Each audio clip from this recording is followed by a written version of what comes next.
Hello, everyone, and thank you so much for being here on day 2 of Whitley Bay. It's such a pleasure to be here, and such a pleasure to bring you the music of Jimmie Joy.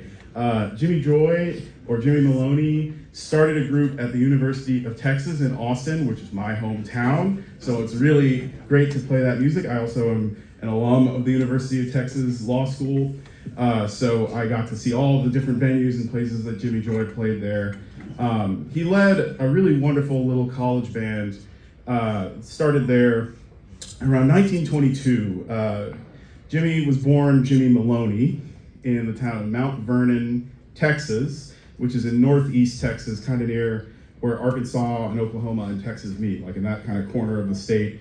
And he originally enrolled in Texas A&M University, which is our rival school. Thankfully, he saw the light and went to the University of Texas. He transferred after a semester. He started a group called the Texas Jazzers, incredible name, but not as incredible as Jimmie Joy, which was a name they took on after they got a gig at the Joyland Park in Galveston, Texas, on the coast, the Gulf Coast of Texas, near kind of Houston and that area. So they took on the name Jimmie's Joys. And Jimmie eventually became known as Jimmie Joy, and then he legally changed his name to Jimmie Joy, so he became Jimmie Joy. The group was the most popular one on campus. That's not just what members of the band said, that there's tons of testimony from students saying that they loved that band. They played all the different social clubs and dances, and they quickly became the most popular jazz band in the state. They had some rivals, and we'll talk about that a little bit later. But they were very popular. Their reputation soon spread throughout the South and even across the border into Mexico. They played a gig for the president of Mexico, like a command performance, which was, they all talked about kind of being scared doing that, but it went well.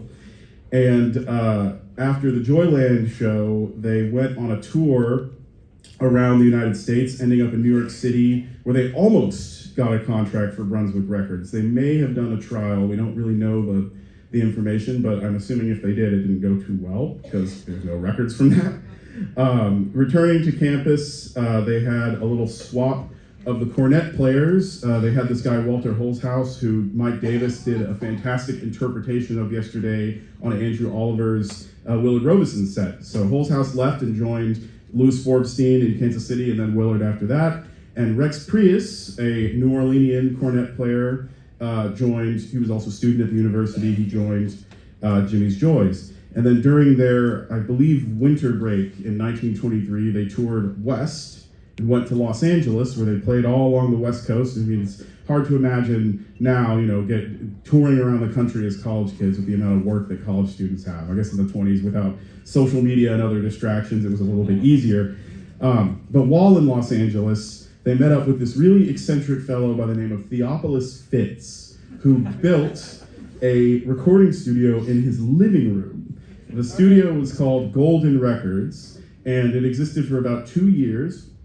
And they would send the wax discs cut in the living room to the East Coast to be pressed and brought back. So Jimmie's Joys, while on tour in LA in 1923, made their first records. And their first recording was the one we just played, Sobbin' Blues. So this next one is from that same session. It's a tune called Bugle Call Rag. It's very much in the style of the New Orleans Rhythm Kings. I mean, it's their tune.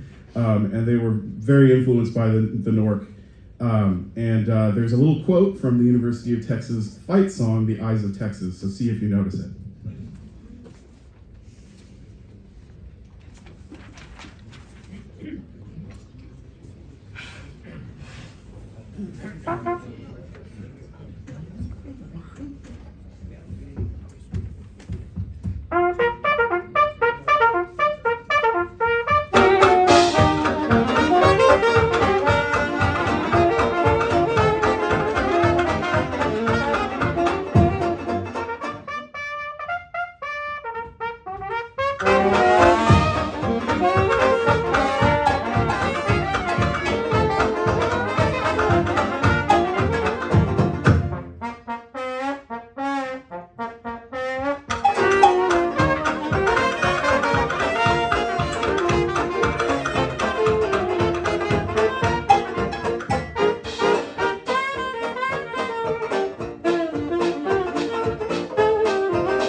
Lars?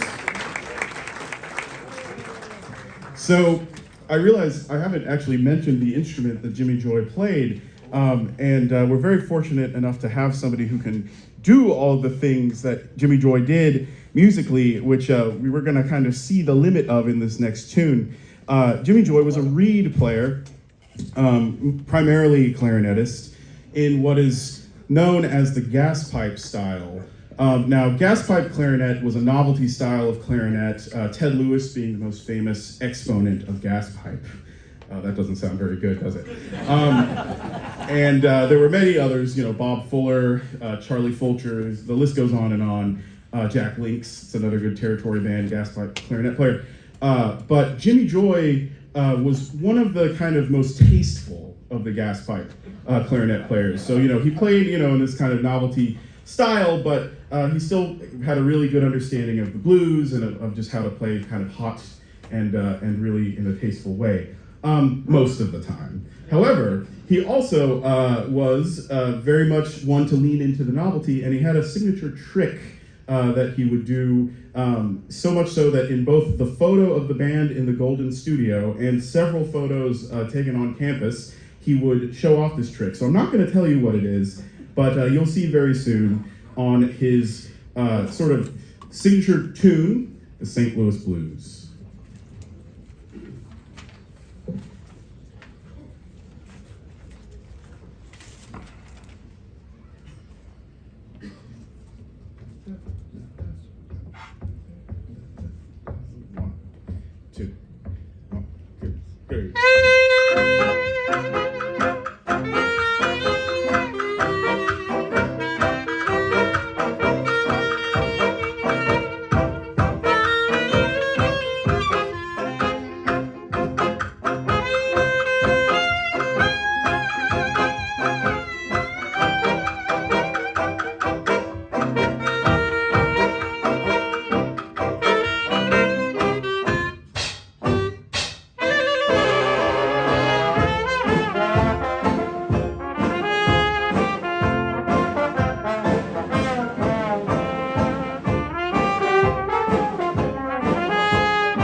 Michael McQuaid, everyone. The phrase "that hasn't been done in 100 years" gets thrown around a lot over the weekend, but I guarantee you that has not been done since the days of Jimmy Joy. When we were figuring out how to do this, I asked Michael, do you want me to write your part, harmonized on one line, or do you want two lines? And he went for one line. So, another round of applause for this guy. That was not easy.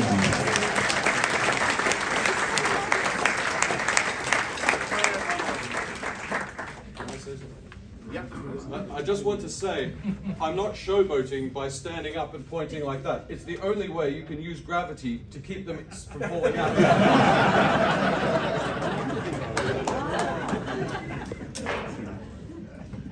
Well, as you can see, the band has now grown. So in 1924, after the release of the Golden Records, which, by the way, they only pressed about 200 or so copies of each one. They're extremely rare. One, I own one of them, and I found it in San Antonio, Texas, so that should tell you, the distribution of those was very limited. But the band grew after the return from their tour to the West Coast to an 8-piece band, very much influenced by the recordings, as I said, of the New Orleans Rhythm Kings, and soon as well the Wolverines. They were very cued into the popular styles of the day. And back in 1923, the New Orleans Rhythm Kings revived an original Dixieland jazz band tune, Clarinet Marmalade. And so when the Jimmie Joy Band graduated, they got a gig at the St. Anthony Hotel in San Antonio, and the kind of stuff that they were playing was really like the New Orleans Rhythm Kings kind of brand of jazz, including Clarinet Marmalade. So when they got an offer in the middle of the year for the OK Company to record, because they were coming down to Dallas to do their first session in Texas, one of the tunes they chose was the Clarinet Marmalade Blues. So here is the Jimmie Joy interpretation of Clarinet Marmalade.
Another tune that the Jimmie Joy Band recorded at their second session, their first for the OK label, was a tune written by a Memphis composer by the name of Bob Muller, which has many different names. Mama Will Be Gone, Papa's Gone, Papa Will Be Gone, Someday Your Mama Will Be Gone. You know, I don't know. But what I do know is that that tune was a huge hit in Texas for some reason. I would gather it's got kind of almost like a honky-tonk kind of beat and a honky-tonk kind of melody, which really characterizes the jazz of Texas from that time. I mean, you have your ballrooms in San Antonio and Dallas and places like that, but the majority of the gigs that people were playing down there would have been dances in kind of roadhouses and places like that around the state. And, you know, the music in Texas, the jazz music of the jazz age, a lot of it developed into Western swing next. So you have the roots of that kind of permeating into a lot of the jazz. You know, you have the influence of New Orleans and Chicago and records and things, but you also have a little bit of that country thing. So I think certain tunes really fit that style really well. And this is one of them. So the Jimmie Joy Band recorded it as Mama Will Be Gone. Now, what's interesting is about 6 years later, another University of Texas band led by a guy named Fred Gardner recorded this as well under the name Papa's Gone. And my band back in Austin, Texas, the Joy Makers, which, yes, it is a nod to Jimmie Joy, we played Papa's Gone on our first album, and we were performing on the radio, kind of promoting the record. And after the show, the DJ said, "Oh, we got a phone call from the granddaughter of Fred Gardner, you know, saying, 'Oh, thank you so much for playing my grandfather's music and all this stuff. And by the way, I'm really good friends with Jimmie Joy's granddaughter.'" So, full circle. Austin is not that big of a city. Anyway, here is Mama Will Be Gone.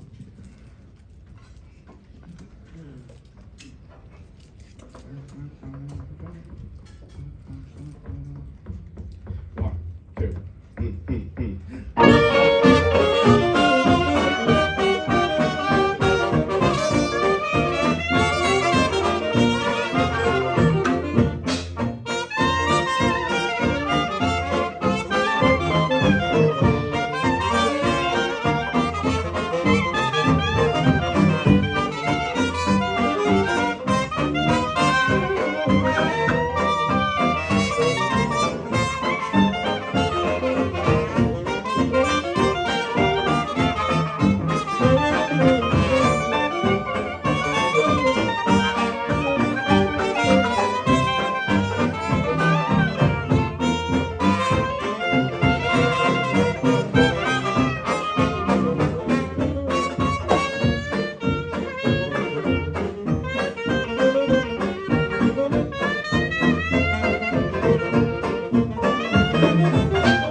Thanks so much, y'all. This is way too much fun. So the Jimmy Joy Band, as I mentioned, they played a long residency at the St. Anthony Hotel in San Antonio, and my good friend Chris Alvarado leads a group, the Dirty River Jazz Band, not the Deep River Jazz Band, the Dirty River Jazz Band. So many river jazz bands in Texas, I don't know. They play quite frequently at the St. Anthony. They had a standing gig for a long time there and still, play a lot of dances and things. And when Mike was visiting me in Austin, we actually got a chance to sit in with them and do a fun little show there. And while we were on break, we snuck into the ballroom where they used to play, and we got to listen to Mama Will Be Gone in there, which was really cool, being in that space. It's still a ballroom. I've played dances there during Christmas time and everything. It still looks like the 20s. It's really cool. So after that residency, and after graduating, yes, they did all somehow manage to graduate while recording for 2 record labels and touring around the country. Again, so no social media really will do wonders. They continued to tour around, and they booked with the MCA agency, which was a major touring and booking agency around the country, especially for territory bands. That brought them up to Dallas and various other places. And then in the spring of 1925, they ended up in Kansas City, Missouri. And they had a long-standing residency at the Muhlbach Hotel because the resident band there, the Coon Sanders Nighthawks, were, I think, in Chicago at the time. So there was an opening for a band. And the Jimmy Joy Band was playing there at the Grill in the hotel, broadcasting over WDAF and checking out the local acts, including Benny Moten's orchestra. There's some interviews with the guys where they talk about going to hear the Moten Band and being very into that group. And when OK came to Kansas City to record, they recorded the Joy Band right there in the Muhlbach, in the basement where the WDAF studios were in the hotel.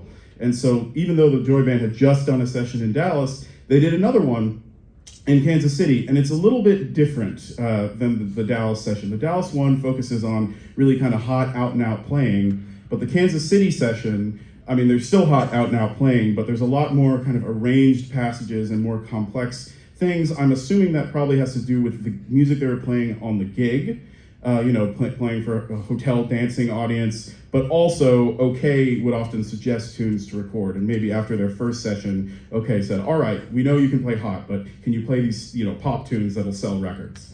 So this next one is the first tune that they recorded on that session. It's a nice tune that I know Louis Armstrong recorded with Fletcher Henderson, and a few other people recorded as well, called Memphis Bound.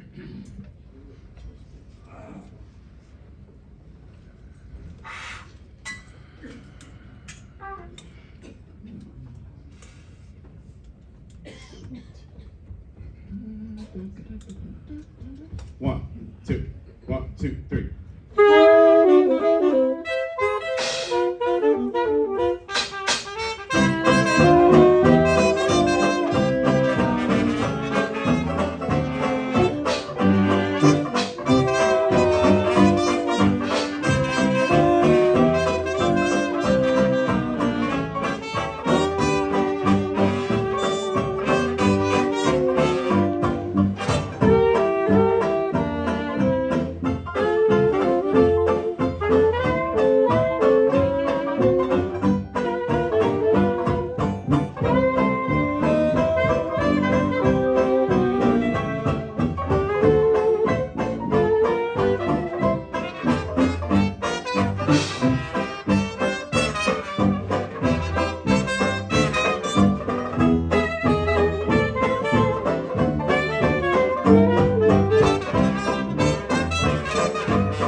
Be yourself.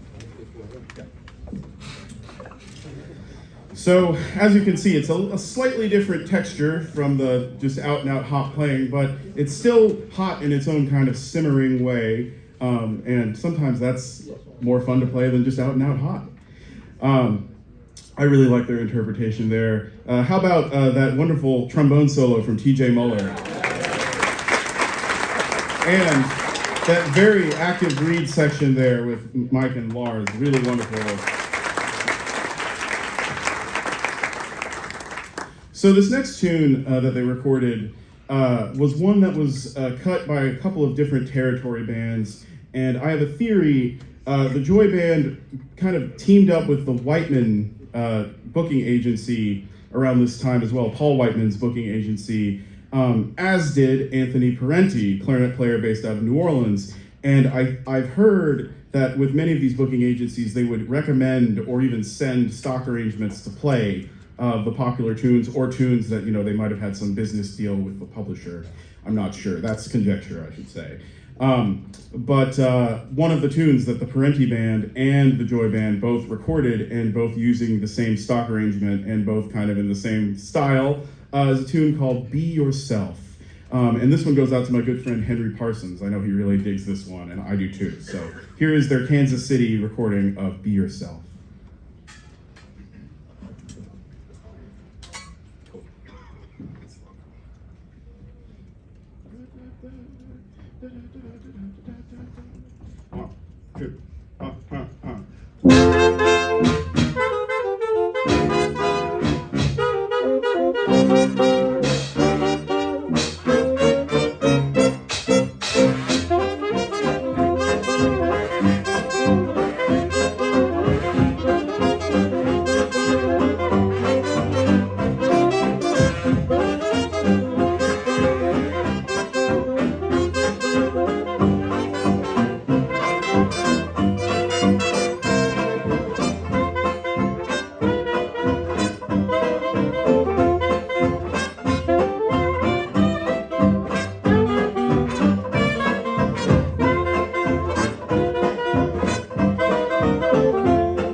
Once again, way too much fun up here. So, I should talk a little bit more kind of about the scene in Texas during this time, just because it's a very overlooked scene, but it was an important one, and it deserves a little bit of context. And being from there, I think I've been able to kind of understand that a little bit more than some really, hardworking historians, but ones who've never been there. So, Texas sits in a very kind of central location in North America. You have a bunch of different cultures meeting all at once. You have the Deep South and what's going on there. You have the Midwest and the Great Plains. You have the West, what's going on in the Rocky Mountains and out there. And the thing that a lot of people forget is Mexico, right down under there too. So the influence of all of those different sounds and cultures culminate into Texas music. And even when it's not recognized by Texans, it culminates into Texas music. So you have all sorts of different people and scenes going on at once. And the other thing is the city of San Antonio in particular is a very important one. It's one of the oldest cities in North America. I mean, there's buildings from the 1700s, which to y'all probably sounds like they were built yesterday, but in the United States, 1700s and 1600s is ancient history. And so with that history, it was a much more developed and culturally significant place. And so when the Joy Band came there and became very popular, they represented a lot of that sound.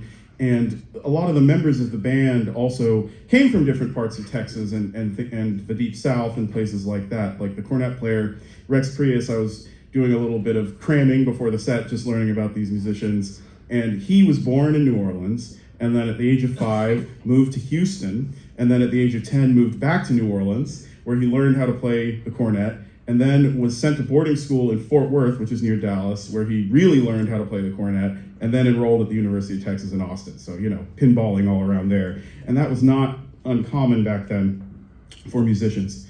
So you had the rise of a lot of really distinct sounds and styles of music in that scene. And one of the most influential ones was the piano style, sort of this rollicking kind of barrel house style that incorporated ragtime and blues. And it traveled often via the railroad. The train line between New Orleans, the Texas and New Orleans Railroad, which was part of the Southern Pacific, which went all the way from New Orleans to LA, went right through San Antonio and Houston. So you had a lot of musicians coming and going through that kind of channel. You also had the Texas and Pacific from Dallas all the way to El Paso, and a lot of musicians would take that route and then go down into Mexico to play, Jack Teagarden among them. I'm sure many of you have seen that photo of Jack Teagarden in the mid-20s, very young Jack Teagarden, kind of looking very stern. That was taken in Mexico City. And also the Katy Railroad, which was the one that went up to Kansas City. And bringing that piano style around, you had a lot of professors of the piano who were very influential, among them a piano player by the name of Phil Baxter, who wrote many great tunes, including the masterpiece that is known as I'm a Ding Dong Daddy from Dumas. But he wrote many other tunes too, Harmonica Harry, Piccolo Pete, lots of other silly titles, as well as not so silly titles.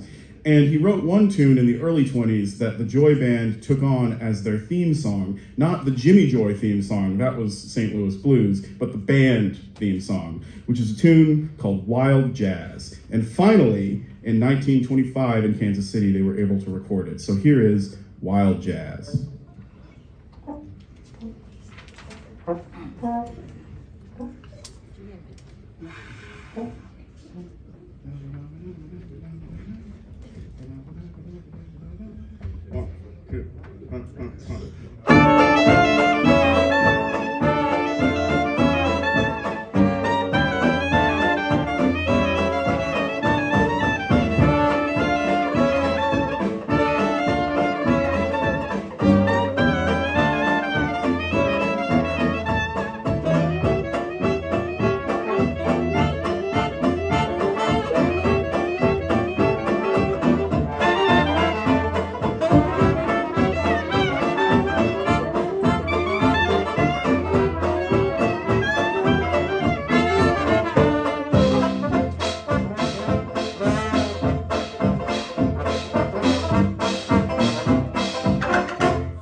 Yeah. All right. That was Wild Jazz. Shout out to Michael McQuaid there for playing that wonderful melody at the top. I can imagine in some rural towns, across Texas and Oklahoma and places like that, where they'd only heard, the occasional phonograph record in the, the drugstore or wherever of a jazz band. Hearing that band coming into town and playing that tune must have really been something, in like 1922 or 23. And I love the fact that Phil Baxter, who later led his own really popular band called the Texas Tommies, was swapping charts and swapping arrangements with Texas bands and things like that. There was definitely some camaraderie going on.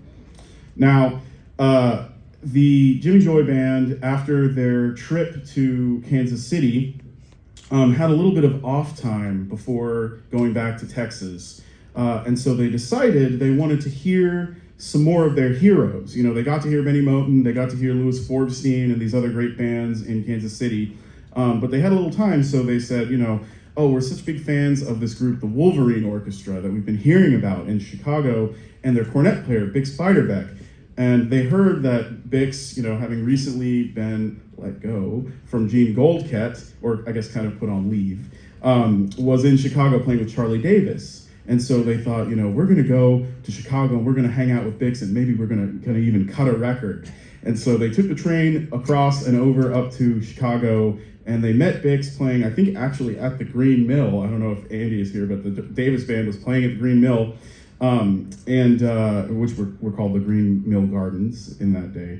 And they got to play with Bix and hang out with him. But then they partied a little bit too hard that night, and the record didn't happen. And man, that would have been a great record. They were playing, I think, to make it for Autograph, so would have been really, really cool. So after that failed attempt, they traveled back down to Texas, where they went to the town of LaPorte down on the coast, and they were playing there opposite the band of Peck Kelly. And I'll talk a little bit more about that after this next tune, but they were playing in Houston and also playing in Dallas at the Baker Hotel, which is a very popular hotel. Now, I mentioned the camaraderie of Texas bands, but as is customary in almost any scene, there were also rivals. And Jimmy Joy's biggest rival is kind of strangely my favorite Texas band, which is the Jack Gardner Orchestra of Dallas. And they played at the Adolphus Hotel, which was across the street from the Baker Hotel. And the rival was so petty that when Jack Gardner got an accordion, Jimmy Joy said, oh, we gotta get an accordion player. And they got an accordion player. And it was like dueling accordion. It was just ridiculous. But they both had contracts for OK. They were both very popular among the dancing crowd. The main difference was that the Joy Band really focused on the heat, playing really hot tunes, even with this more arranged style. And the Gardner Band really stuck to the kind of commercial arrangements. They could get hot too, but it was a very different kind of approach. I like them because they're a little bit strange. They're kind of unique. But the Jimmy Joy Band, for those who are really into the hot bands and the New Orleans Rhythm Kings and stuff, is a little more palatable, I think. So when they were at the Baker Hotel, the OK Company came again to Dallas, and they did their last session for OK there in, I believe, the fall of 1925, so a few months after the previous one.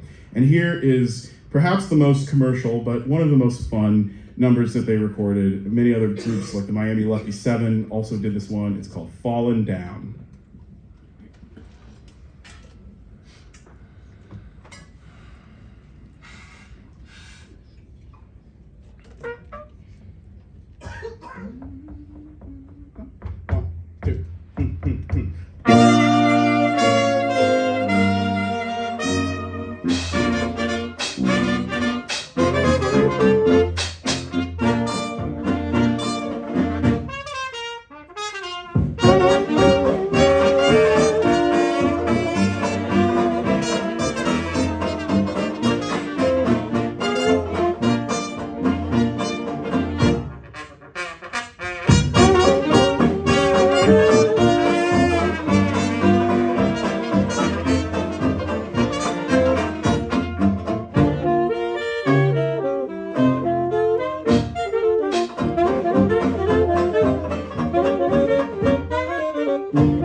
All right, y'all. Well, we got time for just one more. This has been such a fun set. I just love this stuff. I get to play this with my band back home, but it's also really fun to play with these all-stars.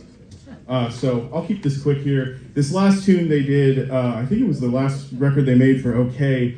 It was written by another great Texas barrelhouse piano player, one of legendary status, who hired, among others, the great Jack Teagarden and Pee Wee Russell. That's Peck Kelly.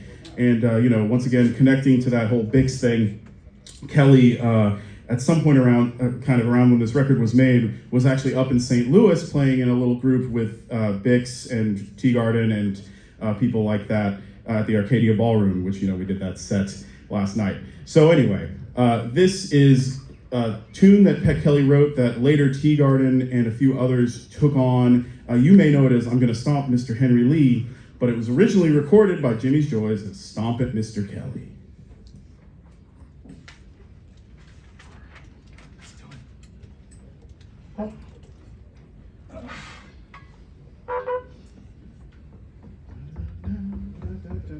One, two.